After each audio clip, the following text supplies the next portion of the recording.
Paul's letter to the church in Philippians, one from Paul and Timothy, servants of Christ Jesus.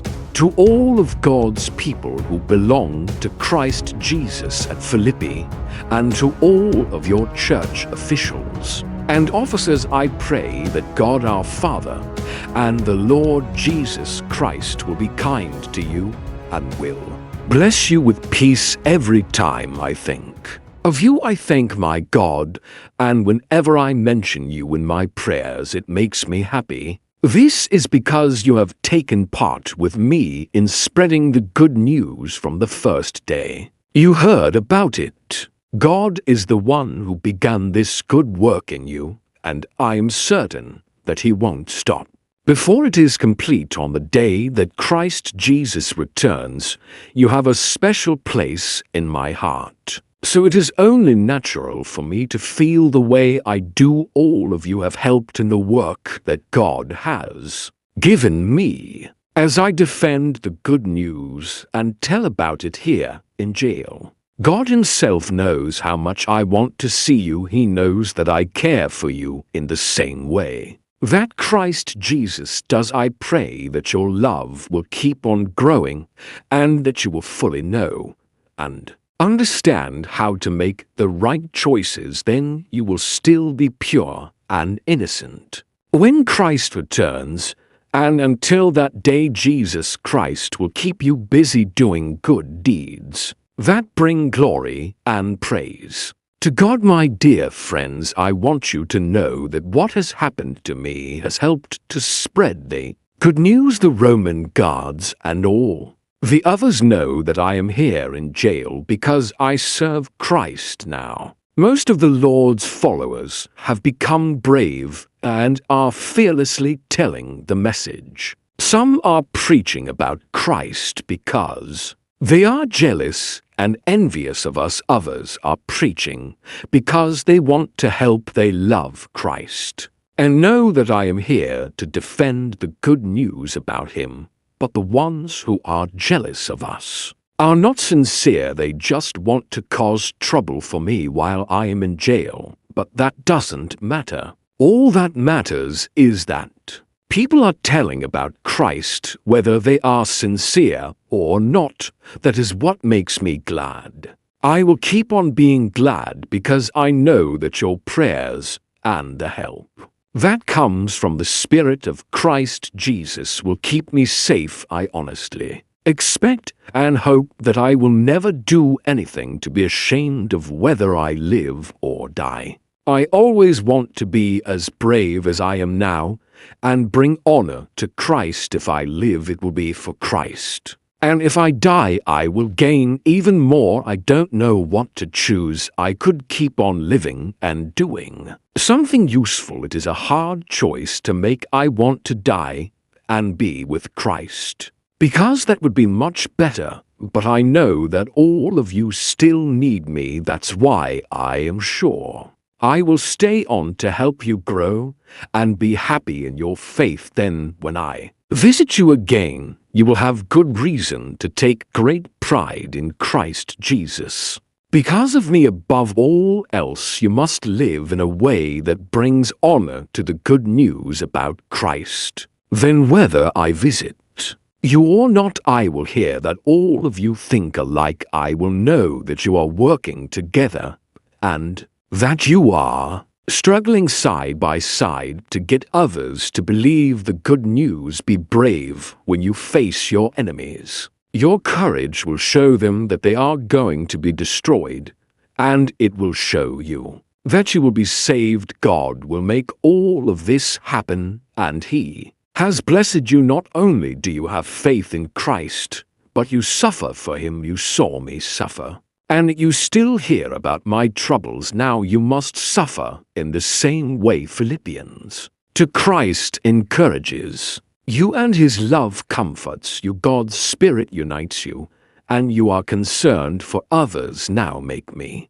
completely happy. Live in harmony by showing love for each other. Be united in what you think, as if you were only one person. Don't be jealous or proud, but be humble and consider others more important. then yourselves care about them as much as you care about yourselves, and think the same way that Christ Jesus did. Christ was truly God, but he did not try to remain equal with God. He gave up everything and became a slave. When he became like one of us, Christ was humble. He obeyed God and even died on a cross. Then God gave Christ the highest place and honored his name above all others. So at the name of Jesus everyone will bow down, those in heaven, on earth, and under the earth, and to the glory of God the Father. Everyone will openly agree Jesus Christ is Lord. My dear friends, you always obeyed when I was with you. Now that I'm away, you should obey even more. So work with fear and trembling to discover what it really means to be saved. God is working in you to make you willing to obey him. Do everything without grumbling or arguing. Then you will be the pure and innocent children of God. You live among people who are crooked and evil, but you must not do anything that they can say is wrong. Try to shine as lights among the people of this world as you hold firmly to the message that gives life. Then, on the day when Christ returns, I can take pride in you. I can also know that my work and efforts were not useless. Your faith in the Lord and your service are like a sacrifice offered to him in my own blood, may have to be poured out. With the sacrifice, if this happens, I will be glad and rejoice with you in the same way you should. Be glad and rejoice with me. I want to be encouraged by news about you. So I hope the Lord Jesus will soon let me send Timothy to you. I don't have anyone else who cares about you as much as he does. The others think only about what interests them and not about what concerns Christ Jesus. But you know what kind of person Timothy is. He has worked with me like a son in spreading the good news. I hope to send him to you as soon as I find out what is going to happen to me. I feel sure that the Lord will also let me come soon. I think I ought to send my dear friend Epaphroditus back to you. He is a follower and a worker, and a soldier of the Lord, just as I am. You sent him to look after me, but now he is eager to see you. He is worried because you heard he was sick. In fact, he was very sick and almost died, but God was kind to him and also to me, and he kept me from being burdened down with sorrow. Now I am more eager than ever to send Epaphroditus back again. You will be glad to see him, and I won't have to worry any longer. Be sure to give him a cheerful welcome, just as people who serve the Lord deserve. He almost died working for Christ, and he risks his own life to do for me what you could not. Philippians 3. Finally, my dear friends, be glad that you belong to the Lord. It doesn't bother me to write the same things to you that I have written before. In fact, it is for your own good. Watch out for those people who behave like dogs. They are evil and want to do more than just circumcise you. But we are the ones who are truly circumcised because we worship by the power of God's Spirit and take pride in Christ Jesus. We don't brag about what we have done, although I could. Others may brag about themselves, but I have more reason to brag than anyone else. I was circumcised when I was 8 days old, and I am from the nation of Israel and the tribe of Benjamin. I am a true Hebrew. As a Pharisee, I strictly obeyed the law of Moses, and I was so eager that I even made trouble for the church. I did everything the law demands in order to please God. But Christ has shown me that what I once thought was valuable is worthless. Nothing is as wonderful as knowing Christ Jesus my Lord. I have given up everything else and count it all as garbage. All I want is Christ, and to know that I belong to Him. I could not make myself acceptable to God by obeying the law of Moses. God accepted me simply because of my faith in Christ. All I want is to know Christ and the power that raised Him to life. I want to suffer and die as He did, so that somehow I also may be raised to life. I have not yet reached my goal, and I am not perfect, but Christ has taken hold of me, so I keep on running and struggling to take hold of the prize. My friends, I don't feel that I have already arrived, but I forget what is behind, and I struggle for what is ahead. I run toward the goal so that I can win the prize of being called to heaven. This is the prize that God offers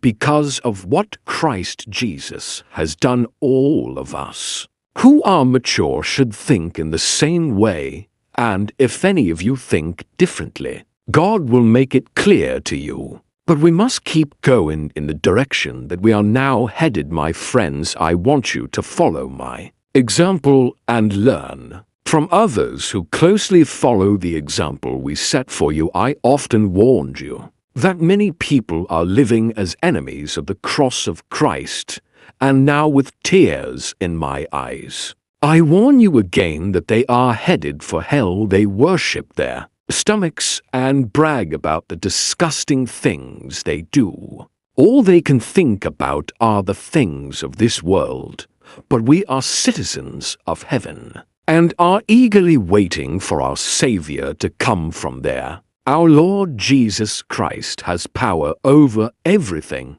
and He will make these poor bodies of ours like His own glorious body. Philippians. For dear friends, I love you and long to see you. Please keep on being faithful to the Lord. You are my pride and joy. You Odia and Syntyche, you belong to the Lord, so I beg you to stop arguing with each other. And my true partner, I ask you to help them. These women have worked together with me and with Clemens and with the others in spreading the good news. Their names are now written in the book of life. Always be glad because of the Lord. I will say it again, be glad. Always be gentle with others. The Lord will soon be here. Don't worry about anything, but pray about everything with thankful hearts. Offer up your prayers and requests to God then, because you belong to Christ Jesus. God will bless you with peace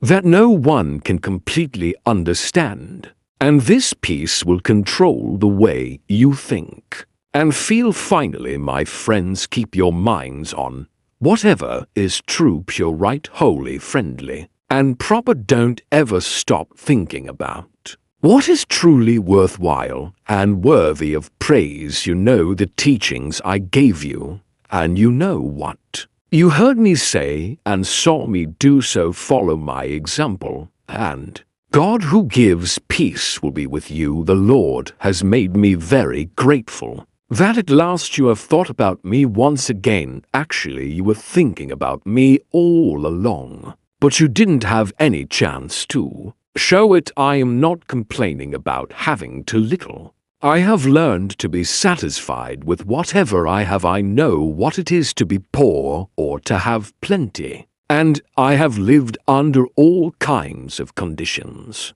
I know what it means to be full or to be hungry, to have too much or too little. Christ gives me the strength to face anything. It was good of you to help me when I was having such a hard time.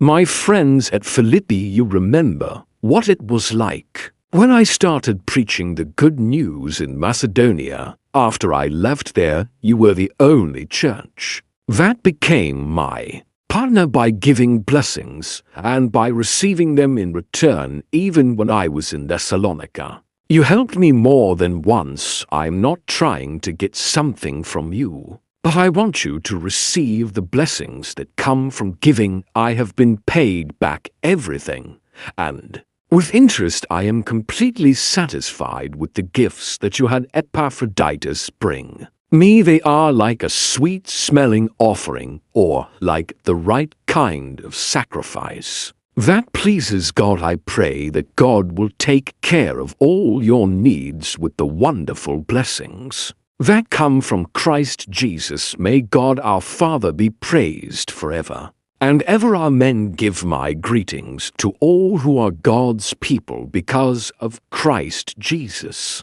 The Lord's followers here with me send you their greetings. All of God's people send their greetings, especially those in the service of the Emperor. I pray that our Lord Jesus Christ will be kind to you and will bless your life. You